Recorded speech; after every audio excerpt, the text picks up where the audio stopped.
Hi, I'm Sylvie from High Level Bananas and welcome back to my now a little bit inactive YouTube channel. If you guys have been keeping up with me lately, you know that I moved a few months ago, started a new job, and I'm still at my parents' house. I have been living half between Toronto and half between Ottawa, and it's crazy. But let's cut to the chase. Today, I really want to make a quilted tote bag. I feel like I've been super into quilting lately, at least that's all that is recommended on my TikTok. I finally got a little bit more progress on this puff quilt, but it's still chaotic. It's still chaotic. So I wanted to make something really simple because I feel like when I'm walking around and carrying my laptop or my knitting and all that stuff, I need something that can kind of keep everything in. So I do want a zipper bag that fits my laptop. I got all of these fabrics. I just made a short where I went shopping for all of these in Toronto. I have this beautiful fabric with Paddington Bear on it. This is just a placeholder that I got this morning at Fabricland, but I forgot my society card, so it wasn't 50% off. This strawberry fabric, which is beautiful. And then I got a meter of this because I think I'm gonna use it as lining, but for the rest of them, I only got half a meter. Now, I'm not gonna make the mistake that I made with my puff quilt. I'm not using paper templates, but I'm still not gonna spend $30 on one of those acrylic block templates. So I upgraded to cardboard.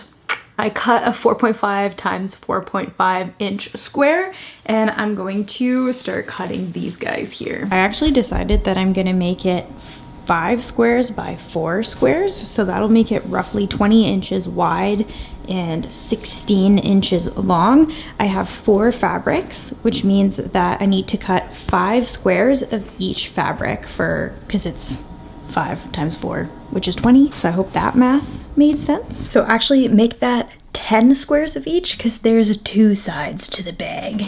But I do have them all cut out, and now I'm just gonna lay them out just to make sure that I have them in the order that I want. This seems huge.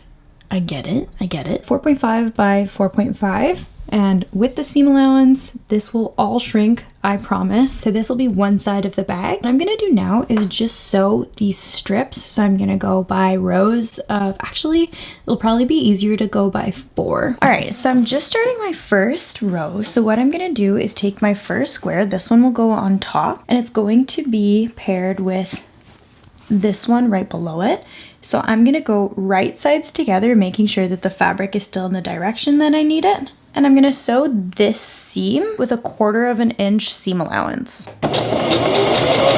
And there you go, just like that. I've got my first 2 squares. So I'm going to repeat with the next 2 so that I have my first row of 4 done. And there you go, here's 1 row. So this is my 4. As you can see, it's not nearly as crazy long and obnoxious as when I just had them laid out. That's because we're losing 1/4 inch on either side of the squares when we're sewing them together, so it's gonna reduce everything. It's gonna look great, and I can't believe how cute these look together.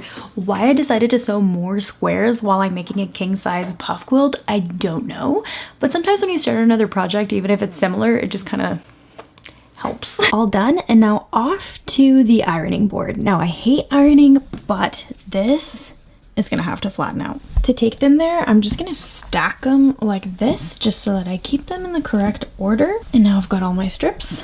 Let's go. I got more boxes everywhere. This used to be the room where I had like, it's my childhood house, so ignore the pom-poms. And I'm gonna be ironing this one so that the seams point downwards. And then for the next one, I'll be ironing it so that the seams point upwards. Okay, so here you can see what I mean. So I've ironed this first row downwards, and then these guys are pointing up. So then once we sew them together, these will sort of overlap on different sides and it'll kind of interlock. And now that that is done, we can start sewing these rows together lengthwise, right sides together, and I'm gonna be sewing down this seam. And so I'm still using that 1/4 inch seam allowance, and you'll see once I get to our seams that we ironed, I can't speak English. So once we get kind of closer to this seam, we're gonna make sure that the one that sticks upwards stays upwards and the one that's down stays down. And then I'm gonna continue all the way down, and then I'll show you what it looks like. And here you go. It's already nice and neat looking. I love it. And here's the back. As you can see, it's just, again, neat. Very neat. I'm very excited. I probably should have practiced this before getting into a king size puff quilt. And voila. Now I'm gonna take this back to the ironing board. I think with these seams, I will just iron them open. And then I'm gonna have to repeat that for the other side of our bag. Like, I'm sorry, excuse you? How neat and pretty are these seams? Just perfectly lines up in the corners. I hate ironing, but it is so worth it. Look at that. Beautiful. Beautiful. It's so pretty. Again, gigantic mess in this room, but you know what's going on. So I went ahead and whoa, you're really far back. That's okay. What do you want in the picture? You guys are on hubby cam right now. I went ahead and I did it already with this panel, but I've quilted it to a piece of just scrap fabric. But I've gone ahead and I've sewed and ironed, beautifully ironed all the seams of the other piece, and I'm gonna show you how I did this. I'm editing. Again, I promise you, I'm not that messy in life. It's just, we moved and it's the contents of our entire last house. If you watched my house tour video before we moved, it wasn't the smallest house in the world, and that's fit in my parents' house right now. So any room that isn't really used has our boxes in it, and that's why my craft room looks like that right now. Don't worry, I'm not a hoarder. They're not hoarders. It's just kind of chaotic to try and craft, but have like every single sewing, crafting supply and the contents of my entire house still in boxes spread out throughout rooms. So that's why you see that. Right now, I'm just laying my quilt batting on top of this scrap fabric, which is honestly just a bed sheet that I got from the thrift store. What people usually do is use the sticky spray stuff. I don't have that. Laying it on top, and I'm just gonna be pinning it to make sure that everything moves in place. Or what? That everything holds it. Oh, this is why I can't take breaks from YouTube, because I can't speak. I'm gonna be pinning it so that everything is held into place, and here I recommend not just pinning the edges, but pin in the middle as well, so that when we sew through it, that nothing moves around. Hubby cam on the ground, but I am just pinning it kind of like in every corner. Ow! I pinned my finger. 1 or 2 pins just in the middle here. My sewing setup is not it. It's not really a setup. I know. I love the sound of these scissors. So now we're gonna be doing the sewing in the ditch. Essentially what we're doing is we're gonna be sewing the quilt piece that we just made to the batting and to the piece of scrap. So I'm gonna start going lengthwise like this. We're gonna be sewing along the seam that we made. So if you had really nice straight seams, this is gonna be easy because it's gonna be one nice straight line. Otherwise, just try and stay in that seam as much as you possibly can. And it's okay if it's not too straight, because unlike other quilts, this isn't gonna show on the back. We're gonna have a piece of lining fabric in this bag, but try to stay in these lines. So I'm gonna show you how I do it. And I'm just trying to stay on here as much as possible. This is where the more pins, the better, because if I had a pin here, then I would know that none of the fabric and the batting is shifting around, but that's okay. Here's what this looks like right now in the back. Now we're gonna go lengthwise, which is nice because there's only 3, but they are a little bit longer. So essentially we're doing the exact same thing, but lengthwise. Okay, so now that we've got both sides, also I'm obsessed. Because of how large this is, I figured that I'm gonna wanna put a ruffle all the way around. I think that would look super cute. But I think I want to round out the corners. So we're just going to go ahead and wing it. If you're going to do this, I do recommend maybe you sketch a line on the backside. But I think I'm probably just going to, you know, chop off kind of in this sort of shape where the red square is. If you are doing this though, make sure it's right sides together how we're going to be sewing them, and that these fabrics are matching. My advice would be also just trim this to size first. My corners are aligned. Let's slice. I'm gonna do it off camera because the pressure is real. And there you go, rounded corner. That wasn't so bad. I might make a couple of adjustments to it, but yeah, both sides, great success. Now I'm gonna cut out a ruffle. Before you get to this point and it's all sewn and you're at the place where I'm gonna insert this back into the video, just make sure that you trace out of your lining fabric the exact shape with a little bit of seam allowance before you start sewing these things together, just so that you actually know how large the lining needs to be. Because I had a meter of this, I'm gonna use this for my ruffle, which is just that red gingham. Oh, this is so cute. You like it, Riley? I do. We might do 2 strips and then sew them together. Yes, that's what we'll do. That's what we'll do. And then I'm gonna probably just make it 2 inches across so we have a really nice ruffle. I need my ruler. Because it's gonna be ruffled, I'm not the most worried about this. This technique is not the technique. And I'm gonna do the exact same thing that I'm doing now with a second strip and sew those together just so that it's longer than the bag. All right, so I've gone ahead and I have sewn this together. So it makes this super, super long strand. And what I'm gonna do is just fold this in half and I'm gonna baste it together so that we can ruffle it. So a basting stitch is just the longest stitch on your machine. So for me, that's gonna be a 4 and it's gonna be very loose. I'm not back stitching at the front or at the end. And I'm gonna leave a long strand at the front and at the end so that we can pull it apart. I don't know why I did 2 inches because that means it's gonna be just a teeny tiny ruffle once folded, but it's okay. So now that it's basted, feel free to iron this. Because we're gonna ruffle it, I just don't care too much because it's just gonna be kind of crumpled. But you're gonna pick out one of the strands and you're gonna start to ruffle. Just be kind of mindful doing this because you don't want to break your strand, then you might have to redo the whole thing again, which is not fun. This fabric was honestly the biggest pain to ruffle because it frays like crazy. It's the only non-quilting fabric that I got. It's just a cotton. I should have really zigzagged the edges or something. I'm covered in red and white fabric, or I guess it's thread at this point. It's pretty much what it is, but it's all ruffled. And now what I need to do is match the length of this with this. And what I'm gonna do is just start at the center and then bring the ruffles out. I finally put this ruffle all the way around. That was a pain, but the way that I did it was I just surface stitched it on. So it's like right sides facing each other, if that makes sense, because we're gonna be now sewing. Oh, why is this all messed up? It's like I ruffled. Anyway, this will be fixed. We will be sewing these 2 right sides facing each other with the ruffle in between. I'm almost done sewing this together. Just make sure when you're doing this, you're probably gonna wanna use a walking foot because it becomes so thick, especially with the ruffle on the inside. And you're still gonna wanna match up your squares. So just make sure that everything is perfectly lined up and probably use pins and trim off all the excess here so that it becomes a little bit easier to see what seam allowance you're actually using. The moment of truth. I will trim this, but oh, cute. Okay, cute. I actually love this. Yay! I would also like to take a moment for the fact that I just randomly grabbed the zipper today at Fabric Lib and it perfectly fits. And I did that before I knew all of my measurements, but this is enough sewing for today. I'm obsessed with it. So I'll see you again tomorrow when I have a fresh bind because I need to figure out how I want to sandwich the zipper and the lining.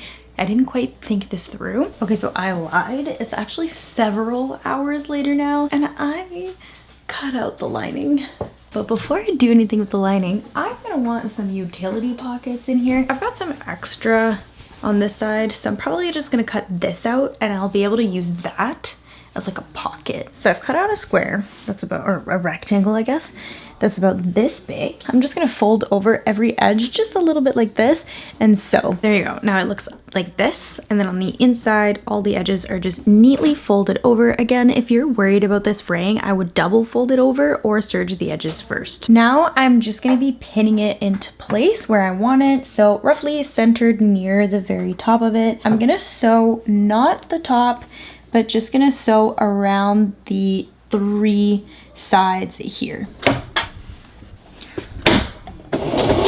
So here's what this looks like. Now this is one pretty large pocket. So what I'm gonna do now is just divide this into littler ones. So I might just make this into 3 sections. I'm gonna make one a little bit smaller just so that I can fit my chapstick and stuff in there. And here is what this looks like. So I've got, I don't know if you can see properly, but I have like one smaller pocket, one medium size, and then one larger one. Also decided that I'm gonna add another one to the other side, but this one's gonna be kind of like narrower and deeper. I'm doing it with the Paddington Bear fabric. I think it'd be a really cute idea if you made it like book size, let's say, and then you could just have like a book pocket or even laptop size so that you could have an extra laptop pocket. I could not sleep last night because all I could think about was how I wanted to add the zipper. I should have thought about it beforehand because I've been looking up a whole bunch of tutorials on how people add the zipper into the lining, and I'm like too far gone to do it that way because I've already sewed together the main portion of the bag. We're gonna figure it out.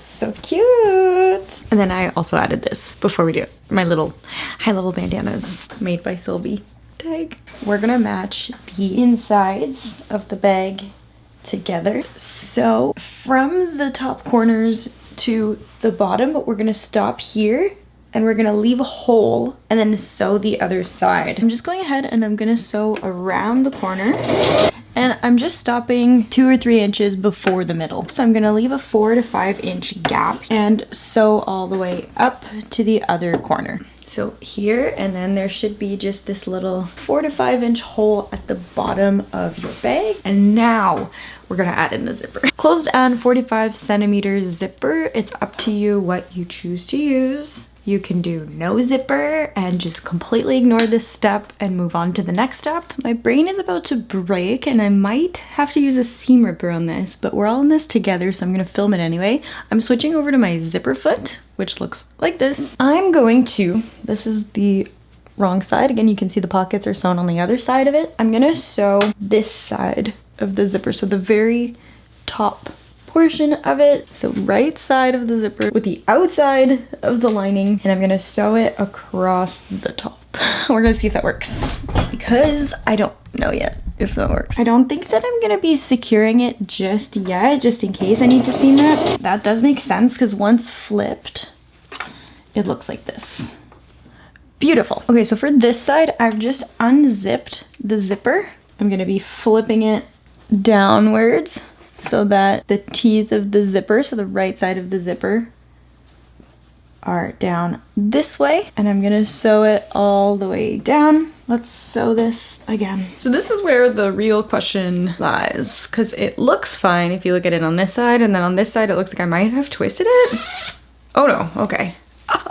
Yes! Now we're gonna pick a color for the straps. Cut out a 4 inch wide strap to the length that I want it. We're actually gonna make 2 of them, 1 for each side. I'm gonna want them to be pretty long just because this is a big bag and I do want it to fit over my shoulder to carry everything. Here are my 2 4 inch wide straps. As you can see, they're like this long when folded. It's just under a meter. I didn't have too much, but I think if I sling this over my shoulder, it's enough. Wrong sides together. We're gonna be folding this in half and sewing all down that raw edge. Now we're gonna turn our straps and then take them to the ironing board. All right, we now have straps. So once that's done, you're gonna grab your bag and we're gonna be pinning these in place where you want them. So for me, I'm probably gonna put it in the middle of the second square, and we're gonna be pinning them downwards. So just pin that into place and then repeat on the other side. Sew these into place. So make these with 1/8 of an inch seam allowance because of when we're gonna sew on the lining. You don't want that line to show. I do recommend, again, this one you will want to reinforce because it is your strap. So go over it a few times just to make sure that that strap is really secured in there. Yay! And keep this right side out, and we're going to essentially stuff it into the lining. Now this sounds insane. So it's like this right now. We're gonna fold it so that the teeth are facing up, and then we're gonna fold it one more time so that the teeth are facing down. So it's like this. Roll, roll, pin. Totally optional if you want to use your zipper foot or not, just because your zipper is going to be tucked in here. You don't want to sew too close to your zipper teeth, just a little less than 1/4 of an inch seam allowance all the way around. And then when you get to the straps, make sure your straps are still nice and straight down. And go ahead. Again, just aligning everything.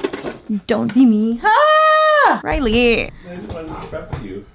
You scared the crap out of me. If you opted to not put a zipper in, I envy you, because all you need to do right now is just sew the top together and not worry about the zipper part of it. I did not sew just the corners here yet. I just want to make sure that we can flip this thing inside out and that the zipper worked the way that I wanted it to. So go find where you have your hole in the bottom here. Here's what that looks like right now. And then if I tuck my lining in, it's literally perfect.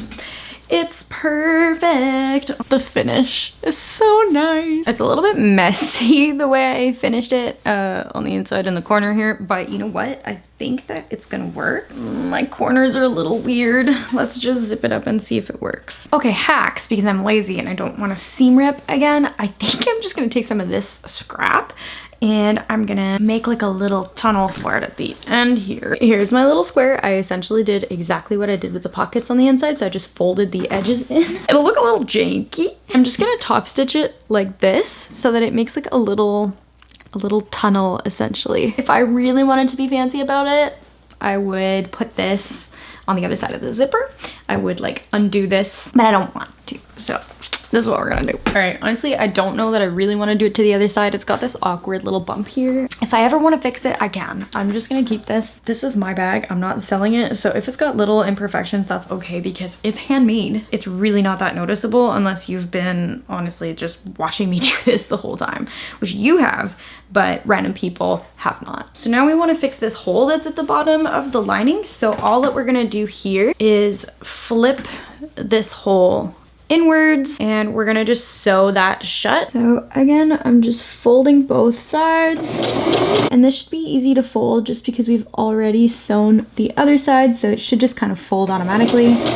And there you go, that should give you a nice clean finish on both edges, and now we can tuck this back into the bag. Okay, so we are now essentially done. If you do find that your zipper is catching because your fabric on the inside is rolling, which is exactly what's happening to me right now, you can give your whole top of bag a top stitch. So if you did decide to do the top stitch, which again is a really good idea because it's just going to ensure that this lining does not roll up over your zipper. Once you get to the strap, make sure that the strap is now facing in the correct direction. And there you go. I just find this way cleaner, especially on the inside. Now nothing is rolling over into the zipper. It should just be one really clean. Yeah, there you go. So once you close it, it's also really nice and neat. And that's it for the bag.